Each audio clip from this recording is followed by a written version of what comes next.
요즘 은퇴 후 산 좋고 공기 좋은 한적한 농촌에서 전원 생활을 하려고 한다는 말을 많이 듣습니다. 귀촌 귀농을 대비해서 한 달간 제주 살기, 두 달간 농촌 살기 등 여러 가지 프로그램이 있습니다. 여러분은 혹시 노도강이란 말을 들어보셨나요? 서울시에 인접한 노원구, 도봉구, 강북구의 첫 글자를 따서 노도강이라고 합니다. 친구가 제주 두 달 살기를 떠나면서 저한테 전화를 했습니다. 나는 제주 두 달 살기를 떠나는데 너는 무슨 계획이 있냐? 저는 대답했습니다. 나는 공기 좋고 물 맑고 산 좋은 노도강에서 평생 살기 시작한다 라고 대답했습니다.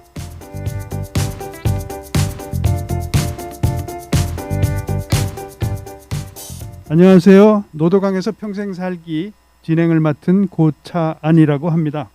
이 프로그램에서는 우리는 노도강의 볼거리, 자랑거리, 놀거리, 먹거리를 소개해서 발굴해서 소개드리려고 합니다. 또 전문가들의 의견을 들어서 여러 가지 소식을 전해드리려고 합니다. 그럼 오늘 방송을 시작하겠습니다. 며칠 사이 기온이 갑자기 내려가서 추워지니까 뜨끈한 국물 생각이 납니다. 뜨끈한 국물 하면 아무래도 국수 아니겠습니까? 노원구 공릉동에 국수 가게로 이루어진 국수 골목이 있습니다. 그래서 노도강에서 평생 살기 그 첫 번째 순서로 우리가 노도강의 공릉동의 국수거리 맛집 토크를 시작해 보려고 합니다. 맛있는 국수거리를 방문해서 정보를 전달해 주시기 위해서 직접 방문해서 내돈내산, 내 돈으로 내가 사서 먹은 이런 패널 두 분을 모시도록 하겠습니다. 자, 그러면 먼저 패널 두 분 각자 자기소개 한번 해주시죠. 네, 안녕하세요. 경북구에서 15년째 살고 있는 합입니다. 집 근처에 있는 우이천에서 운동하는 걸 좋아하고요. 또 맛집 탐방도 좋아한답니다. 네, 하비님 어떠세요? 밤비님 소개해 주시죠. 네, 안녕하세요. 저는 도봉구 방학동에서 온 밤비라고 합니다. 도봉구에서 산 지는 13년 정도 되었고요. 저는 복지관에서 신체활동과 관련된 수업을 하고 있습니다. 네, 두 분 반갑습니다. 저는 강남에서 살다가 탁월한 선택으로 노원구로 이사 와서 20년째 살고 있습니다. 네, 반갑습니다. 네, 반갑습니다. 공릉동 국수 골목에 직접 가셔서 국수 맛집을 방문하고 오셨는데 패널 분들께서 처음 방문하신 건가요? 네. 네. 그렇군요. 이 골목을 잘 모르시는 분들을 위해서 한번 소개를 해주실까요? 하비님 먼저 말씀해 주실까요? 네. 공릉동 국수골목은 말 그대로 골목 자체가 국수 가게로 형성이 되어 있는데요. 1980년부터 멸치국수로 입소문을 타기 시작해서 점점 음식점이 늘어났고 그러면서 공릉동 국수거리가 형성이 되었다고 해요. 위치는 지하철 7호선 공릉역 3번 출구에서 가까운 거리에 있는데요. 이쪽 노원구에서는 제법 소문난 곳으로 20년 이상의 전통을 가지고 있는 원조 멸치국수집들이 모여 있다고 하네요. 네, 그렇군요. 아주 오랜 전통을 가지고 있습니다. 그런데 말입니다. 우리가 중국집 가면 피할 수 없는 고민이 짜장면을 먹을까, 짬뽕을 먹을까입니다. 그런데 우리가 국수집도 가면 거기에 잔치국수가 있고 비빔국수가 있습니다. 두 분은 이럴 때 고민을 해보신 적이 있으신가요? 안비님 어떠세요? 저도 사실 고민을 전혀 안 한다고는 할 수 없는데요. 보통 날씨에 따라서 결정이 되는 것 같아요. 요즘처럼 또 날씨가 좀 차가울 때, 찬 기운이 느껴질 때는요. 아무래도 저는 뜨끈한 국물이 더 생각이 나고요. 그리고 또 입맛이 좀 없다 싶으면 아무래도 매콤한 비빔국수가 좀 군침이 도는 게 자연스러운 현상일 것 같거든요. 그리고 또 만약에 친구랑 함께 가게 되면요. 각각 하나씩 주문해서 또 두 가지 다 먹어보는 즐거움도 누릴 수 있을 것 같습니다. 네. 메뉴를 김밥, 잔치국수, 또 비빔국수를 이제 드셔보셨는데 그 중에서 어떤 것이 가장 맛이 있었는지, 또는 국수집에서 어떤 방문하셨을 때 좀 인상 깊었던 점이 있으면 한번 말씀을 해주시겠어요? 아비님 말씀해 주시겠어요? 네. 저는 원래 국물 있는 멸치국수를 더 좋아하거든요. 그런데 이번에 방문했던 국수집에서는 비빔국수가 더 맛있었던 것 같아요. 양념이 자극적이지도 않고 새콤달콤하면서 맛있었고요. 인상 깊었던 점은 연예인들이 많이 다녀간 곳이더라고요. 그런데 생각보다 규모가 좀 아담한 식당들이 많았다는 거고요. 또 전통이 오래됐다는 느낌을 받았습니다. 네, 그렇군요. 안비님은 어떠셨어요? 네, 저는 일단 인상 깊었던 점을 먼저 말씀을 드리면요. 국수의 양이 굉장히 많았어요. 제가 이제 배가 고픈 상태였는데도 양이 되게 많아서 그거 먹고 이제 배가 너무 불러가지고 더 이상 먹기 힘들 정도로 양이 굉장히 많았고요. 또 한 가지, 오신 손님들이요, 메뉴를 다 같은 메뉴를 거의 시키시는데 김밥을 항상 추가를 하시는 거예요. 그래서 제가 왜 그럴까 하고 저도 김밥을 하나 추가를 해서 먹어봤거든요.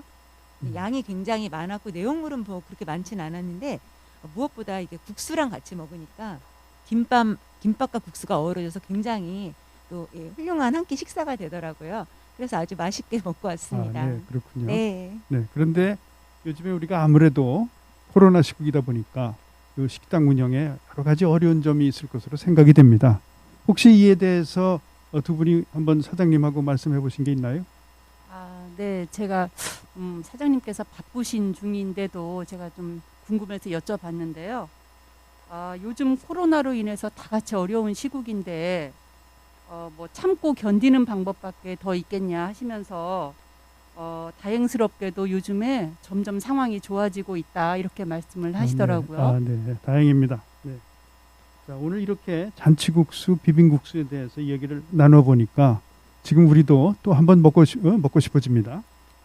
오늘 공릉동 국수거리에서 여러 가지 맛본 국수에 대해서 말씀을 나눠보았습니다. 오늘 방송이 어땠는지 한번 두 분이 어떤 소감이 어떠신지 한번 말씀해 주시겠어요? 하비님 저부터 얘기하자면요. 일단 좀 뿌듯했고요. 뭐 요즘 다양한 매체에서 뭐 먹방이다, 맛집 탐방들 많이 하는데요. 서울시 최초로 국수거리라는 테마 골목이 노원구에 생겼다는 것에 좀 자부심도 생겼고, 또 좋아하는 국수 맛집이 집에서 가까운 곳에 있다는 것에 좀 뿌듯했습니다. 네, 그렇군요. 안비님은 어떠셨어요? 네, 저는 전문점이 많이 모여 있는 것은 또 골라 먹는 즐거움이 있어요. 근데 이제 국수를 또 좋아하는 분들이라면 한 번쯤 방문하셔서 그 맛을 꼭 경험해 보기를 강력 추천을 드리고 싶고요. 저는 사실 오늘 이런 방송이 처음이거든요. 네. 그런데 이렇게 얘기를 나누다 보니까 처음에 좀 긴장도 되고 했었는데 되게 즐겁고 재밌네요. 즐거운 시간 보냈습니다. 네, 뭐 처음이신데 훌륭하십니다. 네, 감사합니다. 자, 두 분 말씀 잘 들었습니다. 네. 저는 노원구에 살고 있고 한 분은 도봉구, 한 분은 강북구 이렇게 사시니까 사실 우리가 각 구에 한 명씩 찐 멤버라고 생각이 됩니다. 네, 맞습니다. 네. 그래서 이왕 나오신 김에 네. 강북구, 도봉구에 한번 자랑을 한번 들어보도록 하겠습니다. 네. 먼저 하비님 먼저 말씀해 주시죠. 예, 저는 강북구에 살고 있는데요. 강북구에는 북한산이라는 명산이 있고요. 또 우이동 계곡은 옛부터 공기 좋고 물 맑은 계곡이면서도 도심 가까운 곳에 있어서 제대로 힐링할 수도 있고, 또 북한산 주변이나 우이동 계곡 주변에는 소문난 맛집이 많아서 요즘 트렌드에 맞게 맛있는 것도 먹고 쉴 수 있는 진정한 힐링 지역이라고 할 수 있겠습니다. 네, 좋습니다. 도봉구는 어떠세요? 도봉구는 은근히 그 매체에 노출이 좀 많이 된 것 네, 같아요. 일단 첫 번째는 그 응팔 있잖아요, 드라마. 거기 배경이 또 쌍문동이어서 이제 그걸 계기로 여러분들이 이제 도봉구에 대해서 좀 인지를 하셨고요. 또 무엇보다 요즘 또 핫한 이슈 오징어 게임에 그 쌍문동인가요? 나왔다는데 저는 아직 안 가봤어요. 그래서 여러분들이 되게 쌍문동에 대한 인식을 많이 늘어난 것 같더라고요. 또 마지막으로는 아기 공룡 둘리. 그 둘리의 그 고향이 쌍문동이에요. 그래서 아기 공룡 그 둘리 뮤지엄도 있고 뭐 여러 가지 있어서 그런 자랑거리가 많습니다. 그렇군요. 네. 특히 요즘에 그 오징어 게임 때문에 아주 네. 핫한 지역이 됐습니다. 그러니까요. 너무 네. 잘 된 것 같아요. 네. 진행자님께서도 노원구 자랑 아, 좀 네, 한번 네. 해주시죠. 노원구에는 그 불암산 수락산이 있고 산이 좋은 산이 있고 백운 계곡도 있고 또 우리가 그 서울시에서 3대 학원가 중에 하나의 중계동 은행거리가 있습니다. 네. 예, 그리고 역사적인 그 조선 왕릉 태릉과 강릉이 있고 왕릉 박물관이 있고 또 우리가 그 폐선 경춘선 6.3km를 거기를 그 힐링 걷기 숲길로 만들어서 많은 주민들이 건강을 위해서 네. 이용하고 있습니다. 그리고 또 우리가 이제 초안산 캠핑장도 있고 아주 여러 가지 볼거리 놀거리가 많습니다. 노원의 자랑거리 굉장히 많은데요. 네, 그러게요. 네. 노원으로 이사 오시기 바랍니다. 네. 오늘은 노동항에서 평생 살기 첫 번째 시간으로 공릉동 국수골목에 대해서 이야기를 나누어 보았습니다. 공릉동 국수골목을 직접 방문해 주시고 여러 가지 재미있고 유익한 정보를 주신 두 분 패널 분께 감사를 드립니다. 감사합니다. 네, 감사합니다.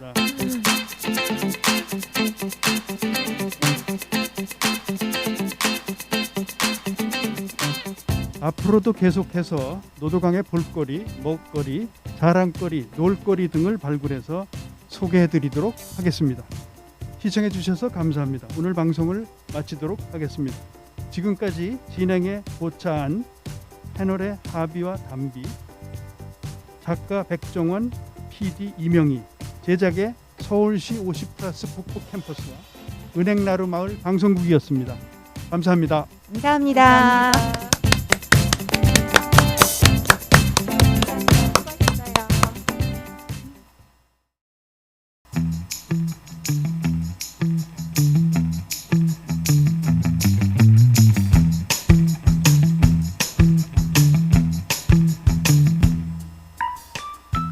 안녕하세요. 60+ 비긴 어게인 오늘 첫 방송 시작합니다. 흔히들 100세 시대, 초고령화 시대라고 하죠. 100세를 4계절로 쪼개어 볼 때 연두빛 봄날, 짙푸른 초록의 여름날, 탐스러운 결실의 가을날. 여기가 바로 60대가 아닐까요? 우리가 이 시기를 잘 설계해서 마무리해야 하지만 우리의 삶이 후세의 양분으로 남게 되지 않을까요? 시작이 너무 우울했나요? 네, 그럼 모두를 바꾸어서 인생은 60부터 공감하시죠? 그러나 공감은 하면서도 막상 내 앞에 성큼 그 시기가 다가오면은 무엇부터 해야 할지 두려움부터 밀려오곤 합니다. 그래서 오늘 이 시간에 우리 60대의 재출발을 좀 더 유쾌하게 살기 위해서 준비해보는 시간을 가져볼까 합니다. 자, 들을 준비 되셨죠? 함께 출발해 볼까요?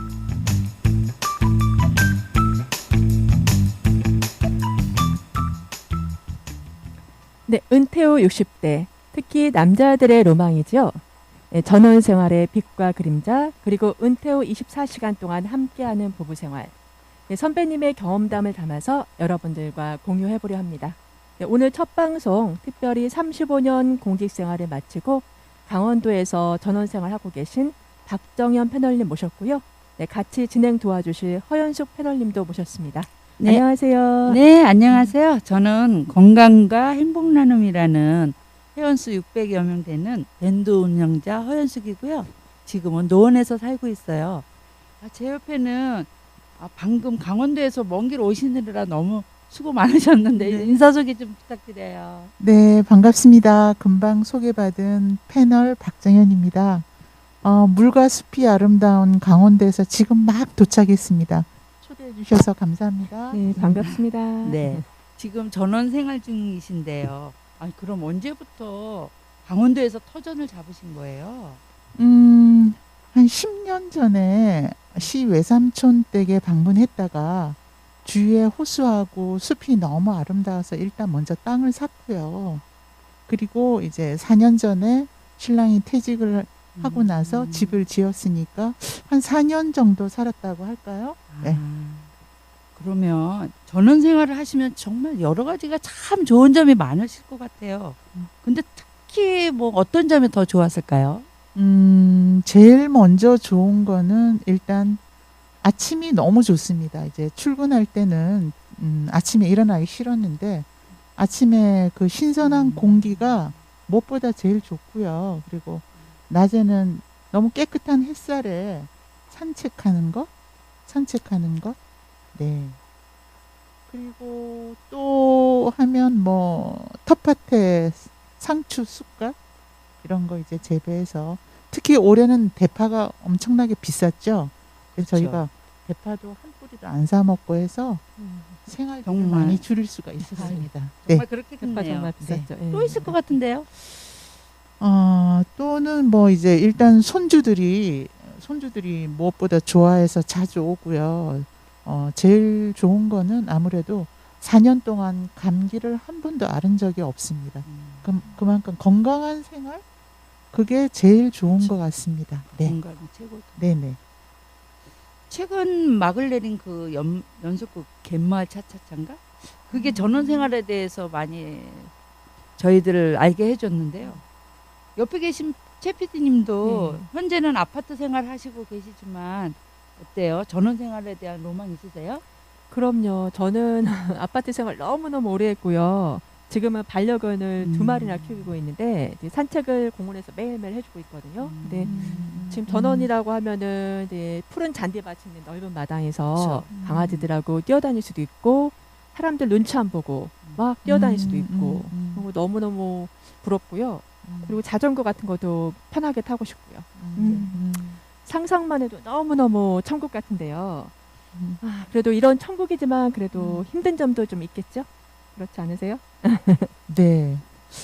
흔히 사람들은 이제 계절의 여왕 5월을 기다리는데 저희는 5월 오는 게 너무 싫습니다. 네. 잡초와의 전쟁입니다. 일단 5월이 오면 잡초 그리고 미세한 방충망을 뚫고 들어오는 그 작은 벌레들 그리고 흙과의 전쟁. 아니 잡초가 그렇게 많아요? 네.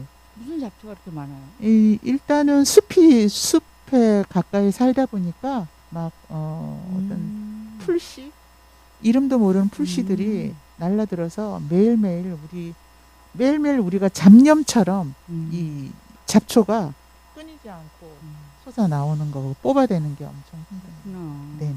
아니 그럼 그냥 제초제 뿌려서 그냥 확 다 없애버리면 되지 않을까요? 네.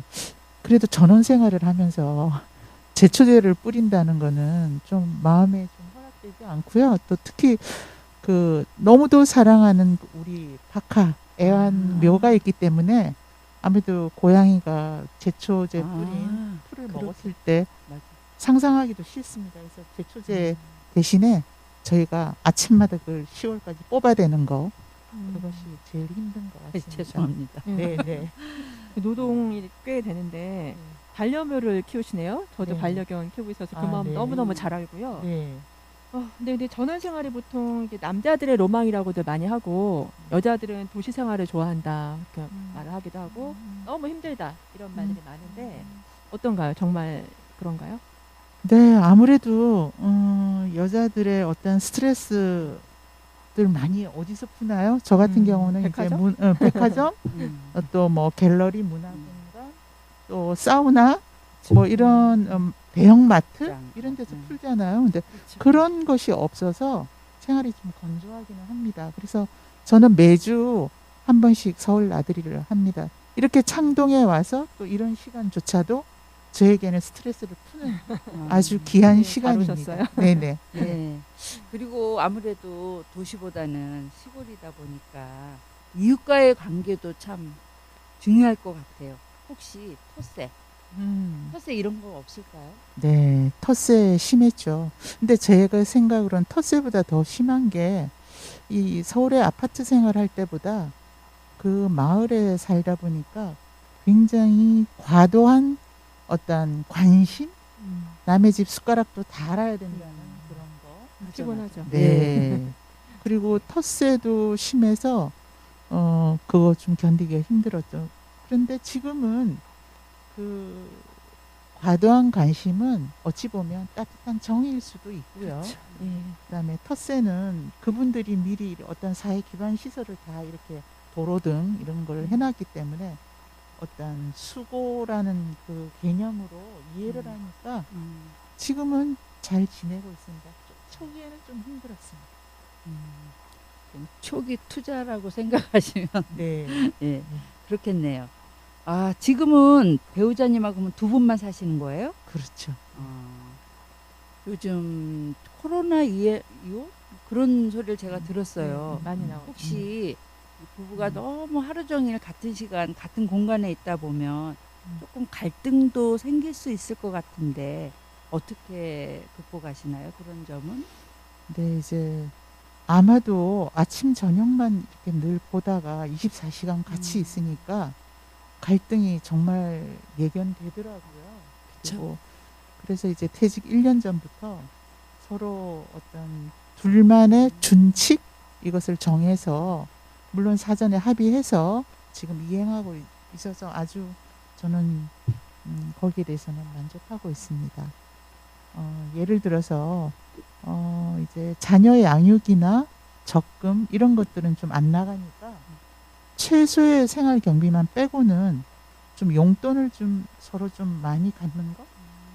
왜냐하면 이제 나이가 들수록 입은 닫고 지갑은 열어야지. 맞아요. 네, 너무 마음에 드네요. 젊은이들한테 오늘 하신 말씀 꼰대라떼. 중에 제일 마음에 드는 말씀. 네네. 그런 소리를 안 듣기 위해서 좀 네. 많이 인정해주고요. 또 서로의 별도의 공간과 별도의 시간을 정해놓습니다.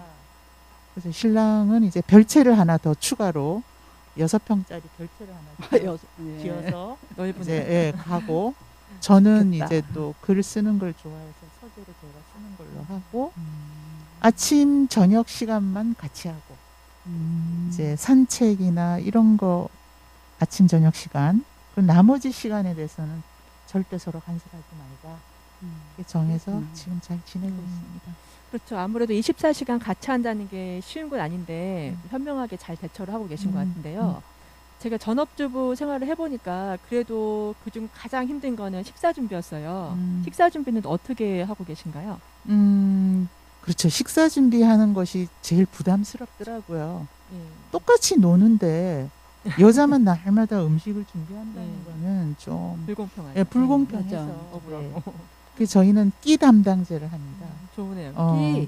저는 아침에는 이제 질적인 거 요거트에다 견과류를 넣고 뭐 계란찜을 하고 탄수화물을 좀 줄여야 된다는 이런 개념으로 저는 이제 아침을 담당하고 점심은 각자 알아서 해결하고 네. 저녁은 신랑이 아주 간단한 거 만두나 가래떡이나 이런 걸로 이렇게 차리고 제 친구는 홀짝제를 또 한답니다. 그것도 좋은 방법. 예. 아내는 홀짝, 홀순날 새끼를 다 하고 남편은 짝순날 새끼를 다 하고 홀수가 우리 31일 하면 하루가 더 많잖아요. 그래서 이제 아내가 좀 더 한다 이런 걸로 했는데 단 절대 차린 음식에 대해서는 불평불만은 네. 하지 오, 그거 말자. 좋다. 맞아. 그렇게 해서 그것도 잘 무난히 넘기고 있습니다.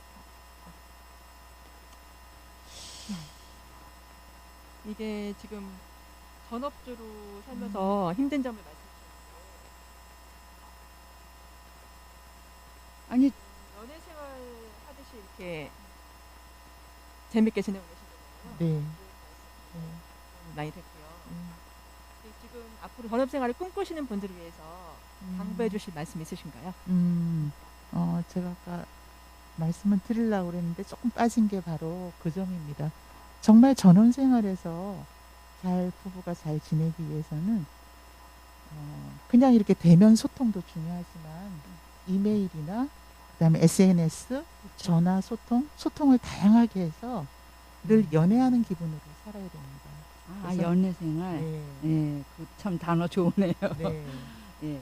아, 그러면 좀 전에 최 PD님도 얘기해 주셨는데 우리 지금 청취자 여러분이 지금 귀 쫑긋하고 듣고 계시는데 꼭 당부하실 말씀이 뭐 요약해 보자면 어떤 게 있어요? 그럼 오늘 말씀드린 걸 요약하면 세네 가지. 예, 네. 세네 가지로. 네. 자, 우선은 은퇴한 부부들이 전원 생활을 하려면 금술이 아주 좋아야 될 것 같습니다. 그리고 그쵸. 어떤 흙이나 벌레 이런 잡초 뽑는 거에 대한 노동에 대한 좀 이렇게 두려움이 없어야 될 것 같고요. 그다음 두 번째는 일단은 먼저 내가 좋아하는 지역이다 하면 그냥 집을 짓지 말고 사계절을 살아보고 뭐 전세나 월세로 살아보고 집을 지어야 하고요. 1년은 살아보자 일단. 네, 네. 그러다 보니까 나중에 아주 노쇠해지면 이제 병원이 있는 도시로 와야 되니까 그렇죠. 전원주택을 팔아야 되거든요. 근데 집값을 계산을 안 하는 게 거의 일반화된 규칙 같더라고요. 땅값만 계산하는 거예요. 그러니까 집값은 안 쳐줘요? 네. 그래서 음, 그렇구나. 집은 크게 지어서 막 투자 비용을 너무 많이 이렇게 부담하는 그런 현명하지 않을 것 같습니다. 그래서 저희도 조그맣게 치고 있습니다. 그리고 또 뭐 있을까요? 이웃과의 관계 같은 거. 이웃과의 한두 가족 정도는 네. 정말 잘 이렇게 새겨 놓으셔야 됩니다. 위급 상황들이 가끔 있더라고요. 그랬을 때 그분들이 굉장히 많은 도움이 되더라고요. 그렇죠.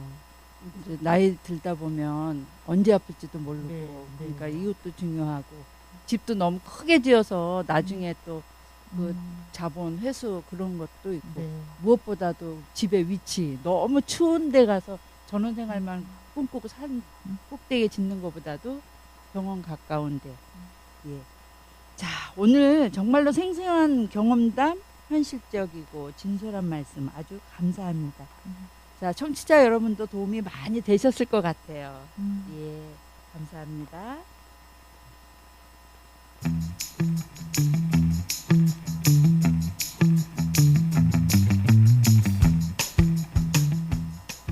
우리는 성공과 실패가 아니라 죽을 때까지 다가오는 문만 열며 사는 것은 아닐까. 성공은 자기가 그 순간에 어떤 의미를 부여하느냐에 따라 다르지 않을까. 지금까지 진행의 허연숙, 패널의 박정현, PD의 최은아, 제작에는 서울시 50플러스 북부 캠퍼스 은행나루 마을 방송국이었습니다. 청취자 여러분 감사합니다. 감사합니다.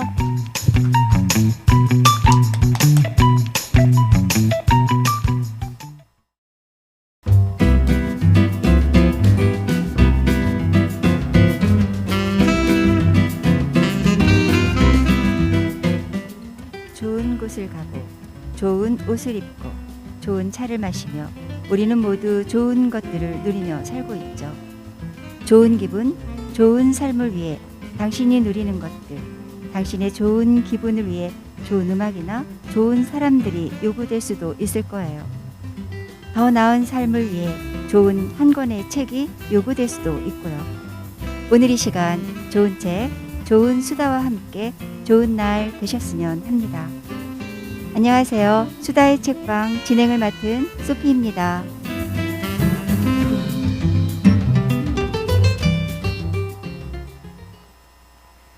청취자 여러분, 첫 방으로 만나뵙게 되어서 반갑습니다. 우리 프로그램 수다스러운 책방은 아이 키우는 이야기부터 시사, 정치, 종교, 문화까지 다양한 이야기의 스펙트럼을 가진 수다만큼이나 세상의 모든 관심사를 담고 있는 좋은 책을 소개하며 책을 통해 달달한 수다의 꽃을 피우는 프로그램입니다. 그림책에서부터 전문서적까지 책에 담긴 수다거리들을 찾아 함께 이야기하며 공감하고 보다 행복하게 웃을 수 있는 세상을 꿈꾸며 수다스러운 책방의 첫걸음을 내딛습니다. 오늘 수다의 방을 함께 나누어 주실 패널 한 분을 모셨습니다. 안녕하세요. 안녕하세요. 네, 반갑습니다. 먼저 자기소개를 좀 해주시겠어요? 네, 저는 약수동에 살고요. 책을 좋아하고 서점을 출근하듯 하는 클라라고 합니다. 책방을 출근하듯 하시는 칼라 선생님. 근데 칼라라는 이름이 좀 특이하신데요. 혹시 특별한 뜻이 있으신가요? 네, 어원을 찾아보니까 아름다운 것들을 총칭하는 대명사라고 해요. 그냥 부를 때 입에 착착 당기지 않으세요? 그런 것도 같은데요. 자, 그럼 오늘 이렇게 수다의 책방 출근해 주셨으니까 책과 함께 재미난 이야기 많이 나누어 주시기 바랍니다. 네, 그렇게 할게요. 오늘 첫 번째 이야기 나눌 책은 칼드코상을 수상한 그림책 몰리뱅의 소피가 화나면 정말 화나면이라는 책입니다. 오늘 이 책을 통해서 화를 다스리는 법이라는 주제로 첫 번째 수다의 책방을 열까 합니다. 오늘 수다의 주제가 화인데요. 청취자 여러분은 화가 날 때 어떻게 반응하시나요? 혹시 칼라 선생님은 어떠신가요? 네, 저는 화가 나면 바로바로 폭발하는 편이에요. 얼굴에 표시가 나서 감정을 숨길 수가 없답니다. 누구나 화가 나면 그럴 것 같긴 한데요. 그럼 화를 다룬 이 책을 읽고 어떠셨는지, 또 책에서 인상적인 장면은 어떤 장면이었는지 이야기를 함께 나눠보도록 할까요? 사실 저는 이 책 속에 화를 다루고 있는 그림들이 매우 인상적이었어요. 소피가 화가 났을 때 발을 구르고 소리를 지르고 이 세상을 작은 조각으로 부숴버리고 싶다라고 말하고 있잖아요. 그 장면의 그림을 보면 화를 상징하는 빨간 그림자가 와지끈하고 주먹질을 하는 장면이 나오거든요. 정말 화가 나면 주체할 수 없이 폭발해버리는 감정에 대한 묘사가 아주 인상적이었어요. 화가 났을 때의 제 모습을 생각해 보게 되더라고요. 맞아요. 그 다음 장에는 주인공 소피가 그냥 빨간이 아닌 새빨간처럼 소리 질렀다는 내용이 나오죠. 그때 입에서 불꽃이 뿜어져 나오는 그림이 나오잖아요. 사실 화가 났을 때 언성이 높아지고 화를 다스리지 못하게 되면 폭력적인 언어가 마구 쏟아져 나오기도 하잖아요. 그런 특징을 그림에 담아서 더욱 화에 대한 감정이 와닿는 것 같았어요. 맞아요. 그게 바로 아마도 그림책의 강점이 아닐까 생각이 드는데요. 사실 화라는 감정은 분출해야 하는 지극히 자연스러운 감정이죠. 심리학자들이 말하는 것을 보면 인간이 화를 내는 이유 중 하나가 자기 보호 본능이라고 하더라고요. 그것이 없으면 생존에 위협이 있을 수도 있다네요. 화라는 감정은 자연스럽게 표출되는 것이 맞지만 중요한 건 화를 자기만의 방법으로 다스리는 힘인 것 같아요. 그런 의미에서 저는 주인공 소피가 자신만의 방법으로 화를 풀어내는 장면들이 매우 인상적이었어요. 네, 저는 특히 소피가 달리고 또 달려서 더 이상 달릴 수 없을 때까지 달리고 나서 한참 동안 울어버리는 장면이 나오거든요. 저는 거기서 카타르시스를 느껴졌어요. 그리고 나서야 소피는 나무도 보고 새소리도 듣고 산들바람도 느끼게 되죠. 사실 우리는 우리 안에 나쁜 감정을 해소해낼 때 우리 인생에 펼쳐진 아름다운 것들을 볼 수 있구나 하는 걸 다시 한번 느끼게 되죠. 그러게요. 그런데 참 그게 쉽지만은 않은 것 같아요. 하지만 화가 나는 상황을 바꿀 필요는 반드시 필요하죠. 요즘같이 코로나가 장기화되면서 어린아이부터 어른들까지 분노 조절이 잘 안 돼서 사회 문제로 대두되기도 하잖아요. 혹시 요즘 칼라 선생님 특별히 화가 나는 일이 있으신지요? 네, 당연히 있죠. 저는 요즘 아이 때문에 스트레스를 많이 받더라고요. 코로나 때문에 온라인으로 집에 있다 보니 게임을 많이 하더라고요. 게임보다 숙제나 공부는 뒷전이더라고요. 그래서 요즘 많이 부딪혀요. 그런 얘기들 많이 하시는 것 같아요. 아이 키우는 학부모님들이라면 모두 공감하실 것 같아요.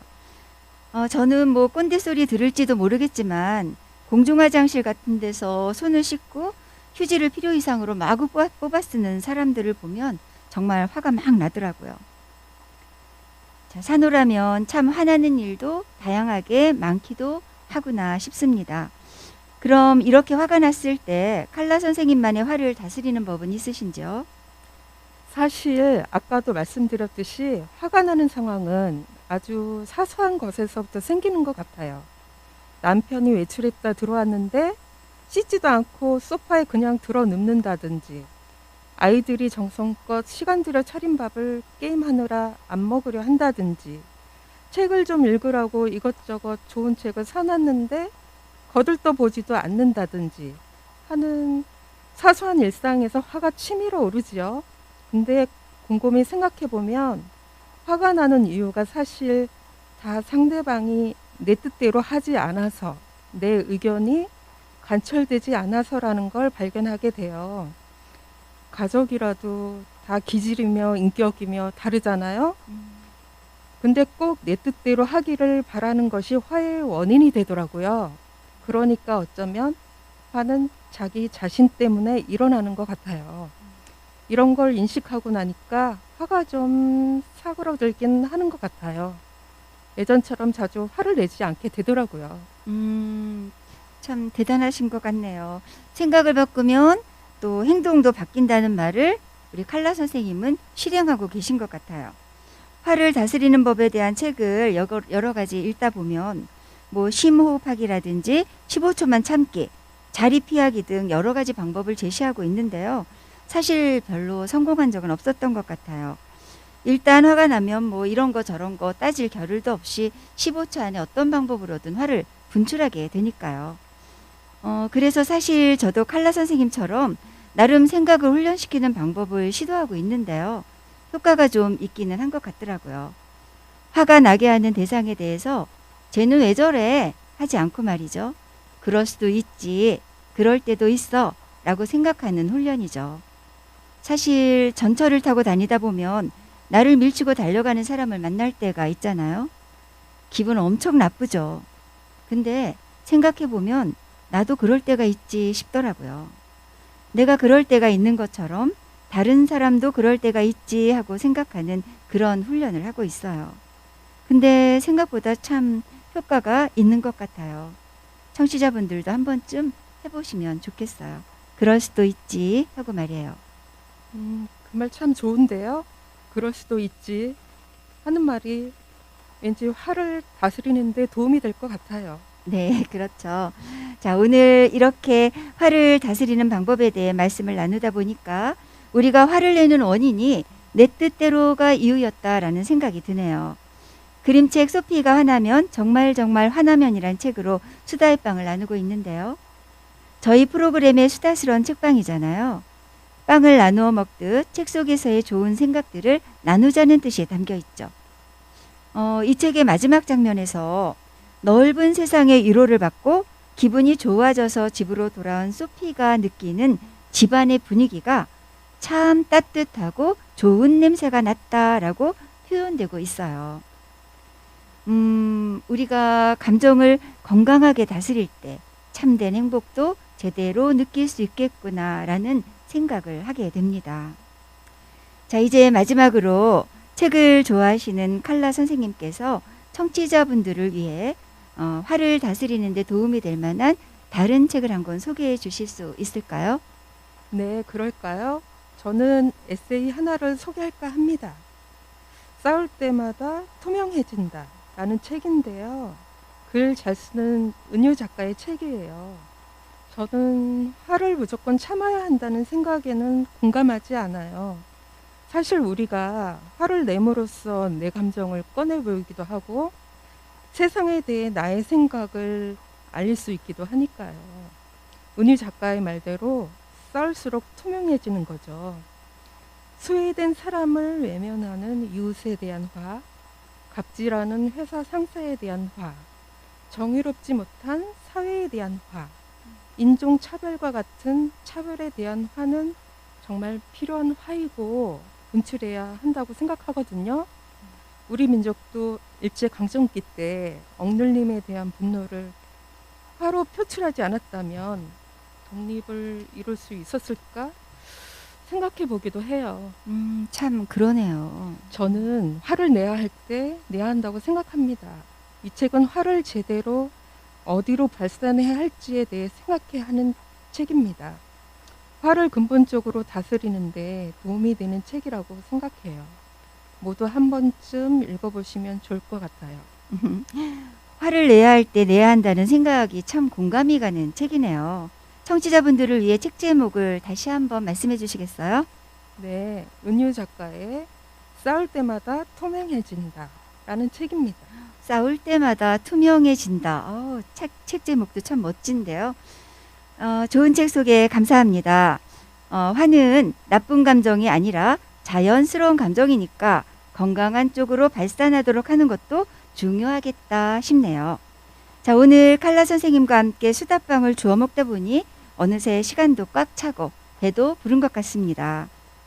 우리가 기회가 되면 한 번쯤 화를 바람직한 방향으로 발산함으로써 개혁을 이룬 다양한 세상의 변화를 주제로 소다의 빵을 빚어봐도 참 재미있을 것 같다라는 생각이 드네요. 그거 참 풍성한 수다거리가 되겠는데요. 그렇겠죠? 자, 오늘 수다스러운 책방 첫 방송을 이렇게 진행했는데요. 방송이 처음이라 참 서툴고 어색하기도 했지만 참 즐거운 시간이었던 것 같아요. 자, 우리 칼라 선생님은 어떠셨나요? 네, 수다스러운 책방과 함께 수다를 떨다 보니 시간이 어떻게 지나가는지 모르겠어요. 무엇보다 책에서 좋은 길잡이를 찾을 수 있어서 보람되고 즐거웠어요. 네, 오늘 첫 방송인데 또 칼라 선생님도 너무 잘해주셨네요. 박수 쳐드리고 싶어요. 감사합니다. 자, 오늘 좋은 책도 소개해 주시고 화에 대한 다양한 의견들을 나누어 주셔서 오늘 우리의 수다방이 풍성했던 것 같네요. 칼라 선생님, 오늘도 책방으로 출근하셔야죠? 네, 그래야겠죠. 오늘 함께 해주셔서 감사합니다.